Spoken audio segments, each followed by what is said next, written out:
What is up, everyone? This is BigPowner, and today I'm going to teach you how I gamble, or one of the ways that I gamble.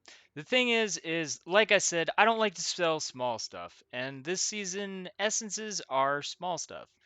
So, what is it I do with my essences? First of all, I have essences that I use to create my own stuff. It's a great way to guarantee that I have at least one good stat on an item, which makes it so that, there's less randomization. So, when I'm starting a character, as you guys have seen in other videos, I will use essences to cheaply make starting gear basically for my character. Sometimes I'll even use really low ones. So, what is it I do once, I get to a place where I already have all the gear I want and now it's just sitting there? Two options. I'm going to tell you the option that you can do, which is, when you have a bunch of something, you can sell them in bulk, you can mark them up. That's a good option. I like to gamble a little bit. Why is that? First of all, I don't like small trades. The second thing is in general, when I gamble smartly, it winds up paying off in the long run. In order to gamble smartly, you have to know what is, gonna create a good item or has the potential to create a good item. There is the potential that you just use it, in this case the essences, and you wind up with nothing. But over the long run, you are going to get some good items that you're going to wind up in turn sailing. So, how is it that I determine what a good item for me to create is going to be? First of all, you want to pick a popular base, and popular bases change over the seasons. For this one, I have a high level opal ring. This is a good base. Obviously, it's elemental damage, so I'm going to have to use essences that are going to be elemental damage. For this one, I have a bunch of deafening essences of suffering, which are going to be adding number to number cold damage to attacks, which synergizes with the implicit. These essences are essence of suffering. I think these are one of the cheaper ones. Suffering, they're 1 chaos apiece. So this gamble is 8 chaos, and I don't have to do any, you know, trading for it. So I could have taken and, gone out and bought these, but then I'm spending much time trading and I might not get anything good. So I'm risking 8 chaos. I'm not wasting any time trading. I'm just basically going to see what I get. This wasn't this wasn't a good roll. The essence is one of the two best things on it. We did get a tier 1 fire resistance, but there's only 4 mods on it. Mana's not really that desirable. If there was something else really strong, this would be a good craft. And why would that be? Because we can craft something on, and then someone that's looking to influence slam might want to buy it. Like I just sold a 4-stat item where the 4 stats were really strong, and then I crafted on something that synergized with that item, and then someone bought it, and I was like, good luck with your influence slam. And I knew exactly what he wanted it for, because that's desirable to have a great item with 4 good stats, 1 crafted on stat, and then to be able to pick your influence that you're going to be slamming onto it. So here we go. We've got, uh, eh, we got the, we got the, we got a couple damage to damage rolls. It says it's worth like 130 chaos, but realistically, this isn't actually going to sell. Why is that? Because we got 3 different damage types. There's no synergy there. Okay, so we got a high strength roll, high evasion roll, and resistance. We're gonna roll over this.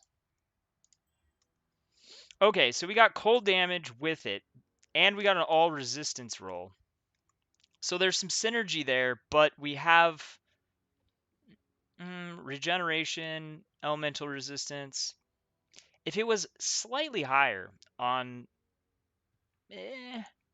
I could craft onto this and sell it.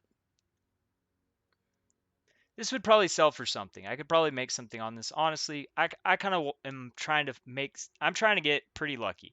Right now at this point, I could craft on, max life. Now it's got number cold damage. It's got the implicit. I could take and use blessed orbs to make this, the 25, which I'm going to wind up doing anyways if I get something good on it. Which this is really cheap. This is something anytime you're selling an item, if it's an easy roll, you should be making it on more expensive items. If it's a really cheap item, don't bother. So realistically, I could probably get like, I don't know, 70, 80 chaos for this. That would be a win. That would be a win. And I mean, I could even price it low, like 50 to 60, and pretty sure someone is going to buy that at that price. So right now, I could have made something, but I want to get something a little bit better. And if I don't get anything, then it's whatever. Okay, so bad life. High intelligence roll, everything else is bad. And the last roll. Okay. I don't like Magic Find. But we have tier 1 cold damage and the essence roll. And this is the last roll, so I think I am going to actually just put this up for sale. We'll put some life on it.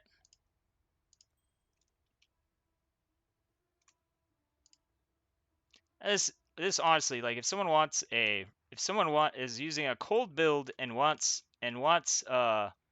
rarity, this is a really nice roll. We got a tier 1 and a tier 4, so dual resistance, and we got the number to number cold damage, and we got tier 1% cold damage. So this is a pretty good ring. It can still get influence slammed for someone that's using magic find rarity. This would be a really nice ring for them. Obviously, if it had been double tier 1, it would be even more desirable. But as it is, if someone is looking for a cold damage magic find ring, what are we going to do this for? How about like 120 chaos? Which is below its estimated. It's estimated it's like about an exalt to like 1.5 exalts. The magic find gear is popular with a lot of people. You know how I feel about it, but the simple fact is there are people that like magic find stuff. So, and it's got one open slot. Someone could influence slam this. But what's really nice about it is tier 1 cold, the tier 1 essence. So this is a little gamble. Maybe I'll make something, maybe I won't, but I only risked 8 chaos and I didn't buy anything. So it's just stuff I would have had to sell, and I would have had to do a trade for 8 chaos, which is, if I wound up with nothing, I don't really care because I don't make any sales that are less than 50 chaos. So this is the type of gambling that I do. The key to this is to pick the right bases, which you'll see I have like tons of bases, influence items. Uh, so I save the stuff for doing stuff like this. So when I do build up a bunch of stuff, I can create items that are basically, desirable, or say there's a shift in the market and some new build becomes really popular, then I'm already going to have the bases. I'm not going to pay markup. One of the advantages of having um, a lot of tabs is you can collect a ton of stuff. So like if the influence mods have something good on them, and then I want to make a double influence item, I already have those items. I don't have to go looking for them. And if that thing becomes popular, those bases can, wind up being 100 chaos and exalt, because some of the mods are actually pretty rare to roll. So when those become popular, they actually do become expensive. And that's something else you should pay attention to, is if there's a popular craft out there and it's a really rare stat, like let's say um we use the dual +1 amulets. When those were really popular, how much was it just for an amulet that had the +1 to intelligence gems or dexterity gems or fire gems? They were expensive. They were 100 chaos, exalt and a half. And why is that? Because first of all, the mods are rare. So realistically, someone is going to spend a pretty decent amount just to get it on there. And then there's the convenience factor. If I know I'm going to wind up spending, somewhere in the 100 chaos range, 100 to 200 chaos range, realistically, to try to buy an item and then roll that on there so that then I can destroy it, which am I going to rather do?